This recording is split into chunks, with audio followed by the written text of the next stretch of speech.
I run the Blind Travels website, which is a website that is dedicated to giving tips and tricks and reviews for people who are blind to visually impaired. This is the Pennyforward podcast, a show about blind people building bright futures one penny at a time. I'm Chris Peterson. I'm Liz Botner. I'm Mo Carpenter.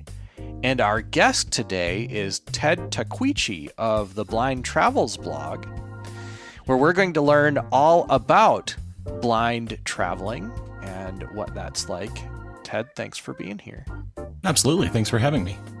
Tell us about yourself and your connection to the blind community, if you would, please. Well, I started in the video games industry in the 80s and worked there for about 20 years until we got into a car accident and lost about 95% of my sight. So I've got 5% remaining in one eye, and that's low vision. So all I can basically see is shapes and colors and a little bit of light, and kind of pivoted from doing video games into doing blind travel type stuff. And I run the Blind Travels website, which is a website that is dedicated to giving tips and tricks and reviews for people who are blind to visually impaired. Can you tell us more about Blind Travels? Indeed.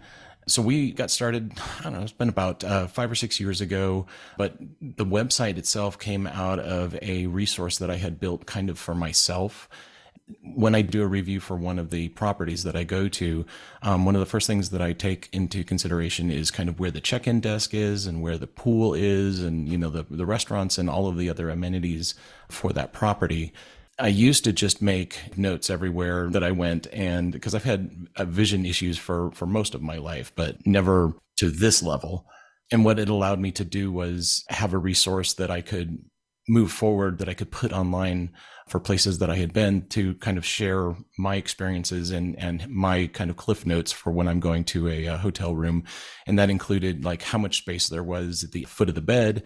And like I said, where all the amenities are. And we've since added, since I started using a guide dog, we've added service animal amenities and that sort of thing. So, you know, where you can relieve your dog and how the staff handled, you know, dealing with a guide dog and things like that. What do you love about being a blind travel blogger? And alongside that, what are some challenges? Challenges are just getting from point A to point B, I think, just like with anything else. But I also love that as well. I love in my life just finding ways to solve problems.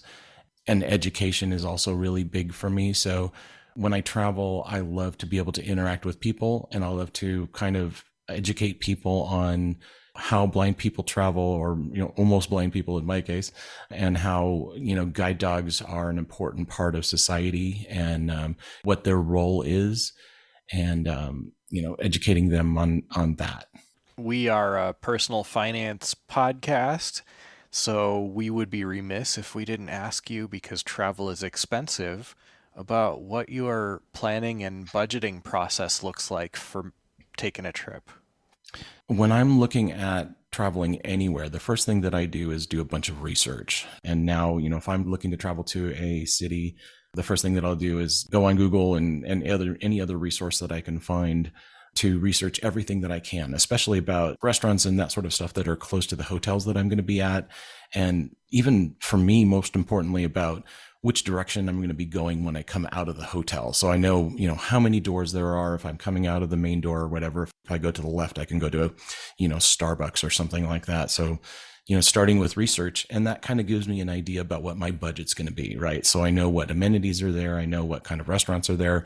And that gives me a real solid idea of what I'm going to be spending, because, you know, no matter how much you budget for a vacation, there's always going to be things that you're not expecting. Like if you go on a cruise or something like that, they're going to be taking pictures of you, and maybe you want a souvenir picture, and those, you know, things like that can be pricey and can add up fairly quickly. So kind of having that in the back of my mind and doing my research to be able to figure out what my initial budget is. And then once I've got that, then I'm looking at ways that I can kind of scrape up the money to go to wherever I'm going. And usually for me, that involves using like the cashback rewards on credit cards and that sort of stuff. The one that we use, you know, you get the options of going for plane points or for cruises or hotels or whatever. As you're spending money during your month or whatever, you're just accumulating points that you can use towards travel. So that's like the number one thing for me. And then next, I always look at how I can maximize the amount of money that I'm going to be spending on a trip. And one of the first things that I usually do is I'm a member of one of the big box stores, and they, as membership perks, have almost always really great deals for going to places. And you'd be surprised at some of the crazy places that you can go for really cheap. And a lot of times, if you do like the cashback rewards for like Visa cards or whatever for the points, then you can apply those directly to the big box store cost for the vacation that you're going to go on. If you have the ability to travel last minute, there's 1,000,001 websites that you can get cruise deals and hotel deals and last minute flights and that sort of stuff. So if you're not bound to going on any specific time, then you can definitely do that. And also traveling off season. So if you don't need to travel during the summer and you have the ability to schedule in time where you can do the off season travel, a lot of places in tropical climates and stuff like that off season is great because you don't have 1,000,000 other tourists and the weather is still beautiful. So I think people do want to know what your research process looks like. If you could go into more of that and talk about what apps and websites have been accessible to you as well. For me, as far as research goes, I almost always start with Google and go from there. But I think that one of the major reasons why I started the Blind Travels website is because the information that was available wasn't what I was looking for. So I was looking for information, like I said, about where the check-in desk is and stuff like that, and the locations of specific things in and around a property that I'm headed to. So, a lot of times I'll use my website, but Google is almost always there. And I love Google Street View. A lot of times I'll drag my poor wife down and sit her in front of the computer and say, okay, this is where I'm headed. Let's wander around virtually in front of the location that I'm headed to. And, you can give me an idea of what's there. And, Google Earth works pretty well, or Google Street works pretty well. So I think that's probably what my primary research location is. And feel free to take a second to think of this, because I just thought of this question while you were talking. But what are some of the assistive apps or other technology that you use when you're planning travel or doing your travel? Just kind of that all-encompassing look at the assistive technology side. Yeah, I think for me, the number one assistive technology device is the phone. And if I'm going to someplace, a new city or something like that, there's 1,000,001 tours that are available, but not all of the bus tours are familiar with working with people that are visually impaired. So I don't have any problem calling them and saying, have you worked with people who have sight loss? Are you okay with being more verbose about your descriptions of the places that you're headed in the city? And, a lot of times they're okay with it. Sometimes they're not. And that kind of gives you a heads up. But, for me, like I said, I just do the Google Earth and kind of wander my way through there. And the other assistive technology I use is my dog, right? Because I used a cane for 18 years and felt that somebody else needed the dog more than I did. So I finally, put my name in the hat, and, she's really been instrumental in me being more comfortable traveling by myself just about anywhere. And it's very freeing. For those listeners who may be interested in considering jobs that society may not see as quote unquote normal for people who are blind or low vision, what tips might you have for them in beginning their journeys? That's a really interesting question. I do photography, and I have always had a draw towards the visual, towards the still image. And because of that, because I do photography, I think that it kind of gives you a different outlook on whatever it is that you're doing. So if if you play a musical instrument or something like that, and you're visually impaired and you want to teach people how to play that musical instrument, consider yourself, an expert in that role in a different way than what a sighted person would be, if that makes sense. Like for me as a photographer, I obviously see things very different than the normal person does. And anybody can go onto YouTube and learn about shutter speeds and ISO and f-stop values and that sort of stuff and learn about composition. But when you're visually impaired and you're kind of working with the limitations that you have, you're seeing things or doing things in a different way than most other people are. So because you're offering a different perspective on things, I believe it makes even maybe a little bit more valuable for people to take classes from you for whatever it is. So I highly recommend, if you have a skill and you're visually impaired, to teach others and spread that education. And that's really what doing a podcast or a blog or a website is all about, really. Just teaching Indeed. people. Yeah. I'm curious because I'm a guide dog user and Liz is also a guide dog user.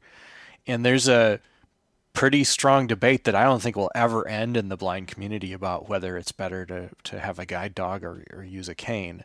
But I'm curious to know, since you used a cane for so long and now are a guide dog user, what are the differences that you've experienced while traveling with each?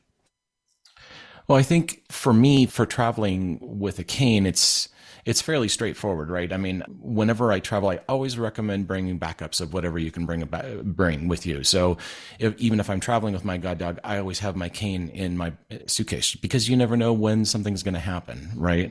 You never know if your guide's going to get sick or whatever.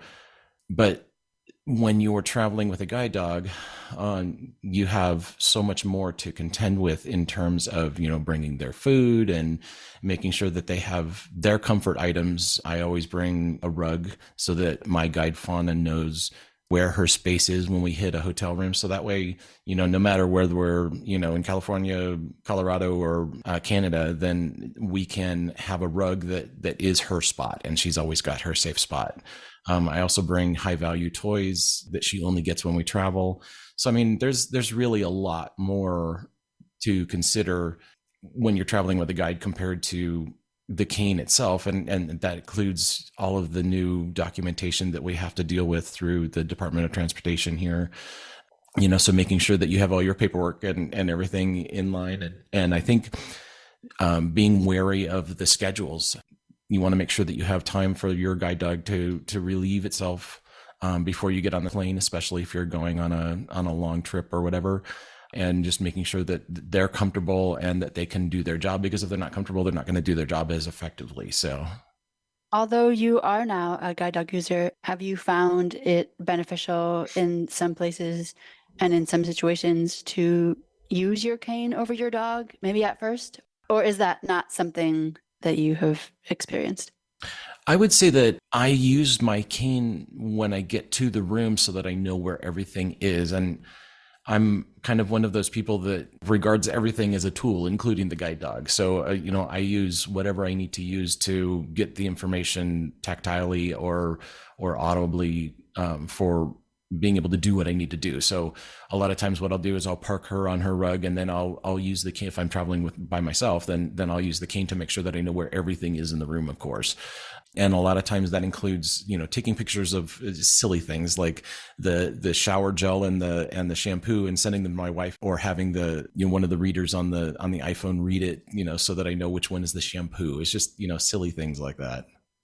By the time this comes out, we will have published a book review of a book called The Art of Asking, and the subtitle is How I Stopped Worrying and Began Letting People Help.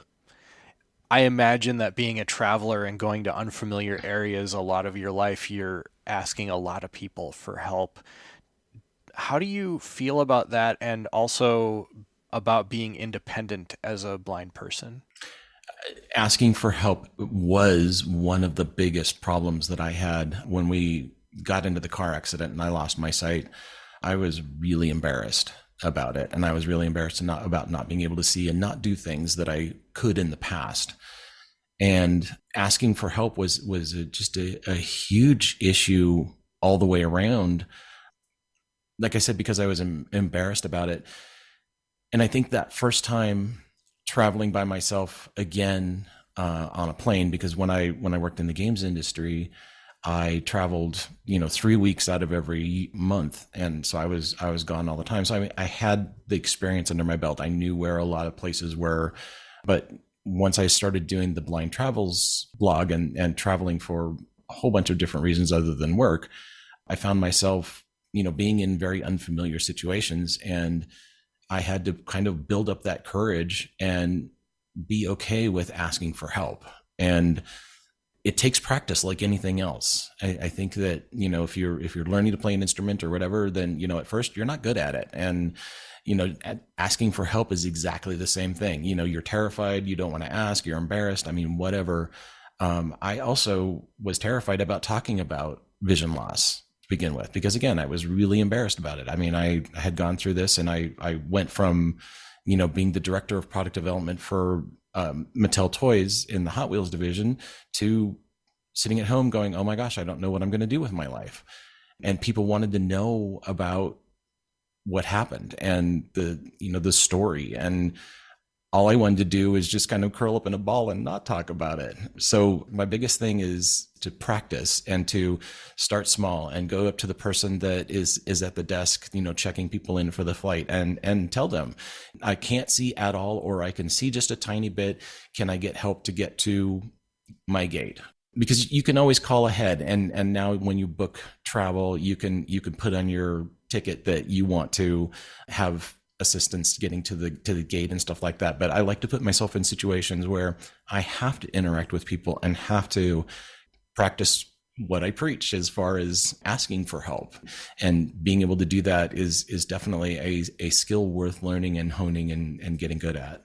So kind of the reverse side of that, I saw on your website that you do speaking engagements and training sessions, I would call it, for the sighted. How did you get to the point of doing that, and what do you see that the sighted world wants to know? Yeah, I mean, when you land in a new city, or when you go to a new country or whatever, a lot of times they don't have a lot of experience. I mean the people that are running the properties, and they just don't have a lot of experience dealing with people who are visually impaired. And I don't necessarily know why. I don't know if it's because a lot of people who are visually impaired don't travel solo, or if it's it's just something that people are embarrassed to talk about, like I was. But I find myself in situations so often, especially with properties, about where they don't understand. They've gone through, the government ADA, mandated training and that kind of stuff. But a lot of times that's not reinforced, so when somebody actually who is visually impaired comes in, they don't know to tell them that the elevator is located directly behind them and ahead, as opposed to pointing and saying it's over there. And that's one of the things that when I go to a property to help them kind of get oriented towards people who are visually impaired, to teach them to be more verbose about their directions and give people who can't see the information that they need, as opposed to just pointing at things. And I mean, I've worked with so many properties and gone through and explained to them how to work with people who are visually impaired, how to work with people who have guide dogs, how not to interact with the guide dogs and that sort of stuff. And I've also been to a bunch of different restaurants where I've walked into the restaurant and they say, you can't bring your dog in. And I'm like, okay, so we need to talk about this, so then a lot of times that'll be talking with the corporate headquarters or talking with the owner of the establishment and taking the extra steps to say, okay, let's talk about what I can and can't do. I'm allowed to bring my guide dog in here, and here's why. And turning it to be, rather than an adversarial position where I'm going, stamping my feet and saying, I'm allowed to bring my guide dog in, and saying, how can I help you to understand that a guide dog is allowed to be in your establishment? And let's talk about, your staff and how you interact with the guide dog. And like I said, I've gone many times to restaurants and that sort of thing, brought my guide dog and helped people understand, not only people with vision loss, but how to interact with guide dogs. And it's just incredibly rewarding for me. Starting to run out of time, but is there anything that we should have asked that we didn't, that you might like people to know? I would say that one of the coolest projects that I'm working on right now, it has to do with my photography. And I, at the end of last year, began a partnership with a company called Redline Contemporary Art Center here in Denver. And we work with the Andy Warhol Foundation for Visual Art. And they are funding the expansion of one of my projects, which is a black and white abstract view of the human body. And it was kind of a personal project that I started about 10 years ago. And they are funding the expansion of this project for accessibility for people who are blind and visually impaired, because, obviously there's very little accessibility in visual art.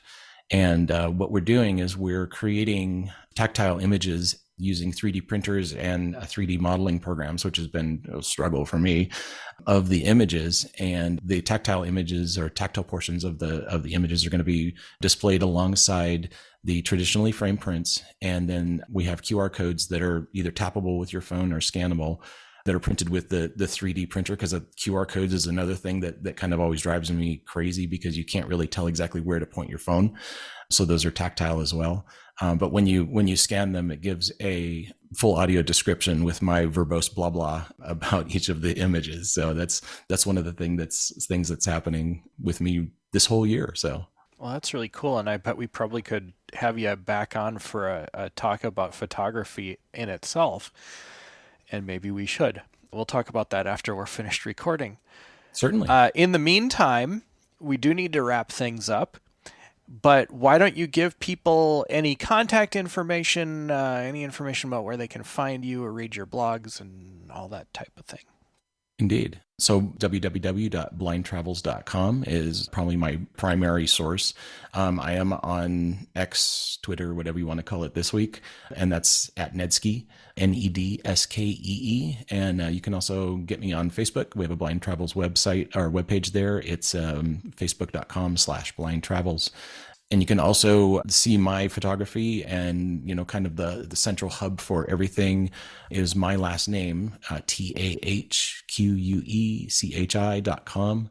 And that's got links to just about everything and contact information. Feel free to contact me. I love to talk to people. Awesome. Well, Ted, thanks for being here. This has been really interesting. Absolutely. Thank you for having me. It's been wonderful.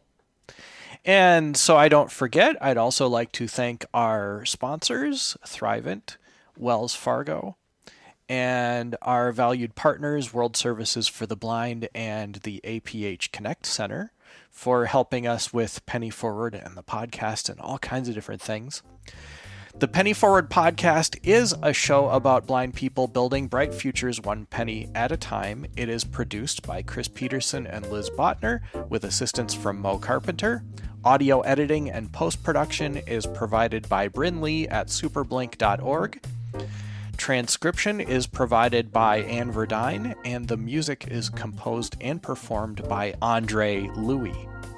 And we would also like to thank Aftersight for being our first affiliate broadcaster of the Penny Forward podcast. So welcome to all of our new listeners through Aftersight as well. For all of us in the Penny Forward community, I'm Chris Peterson. I'm Liz Botner. I'm Mo Carpenter. And we hope you all have a great week, and thank you for listening.